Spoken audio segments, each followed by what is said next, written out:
Viewer দেখার জন্য আজকে আমি দেখাচ্ছি ম্যাঙ্গো লাচ্ছি কীভাবে করতে হয়। আপনারা দেখতে পাচ্ছেন এখানটায় ইয়োগার্ট তো খুবই ভালো, আপনারা মেক শিওর করবেন জেলাটিন ফ্রি ইয়োগার্ট খাওয়ার জন্য। আচ্ছা, এর সাথে রইল আপনার ম্যাঙ্গো। আপনি আম কেনার সময় নিশ্চিত হবে আমটা যেন পাকা হয় এবং এটা যেন আপনার মিষ্টি হয়, আর সাথে তো আইস রইল। আর আপনার পছন্দসই আপনি 2 চামচ বা 4 চামচ যতটা আপনার খেতে ইচ্ছে করে আপনার মিষ্টির পরিমাণ ওভাবেই দিবেন। তো আপনার এটা দেওয়ার পরে মিক্স করার পরে আপনি এখানটায় ব্ল্যান্ড এবং লিকুইফাই এই দুটো মেনলি দিবেন, আর অন্যগুলিও দিতে পারেন। আর আপনি মেক শিওর করবেন আপনার আমে যেন আঁশ বেশি না থাকে।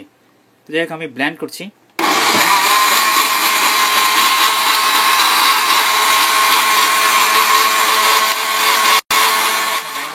দেখতে খুবই চমৎকার, উপরে ফেনা এমনিতেই হবে, ফেনার জন্য চিন্তা করতে হবে না।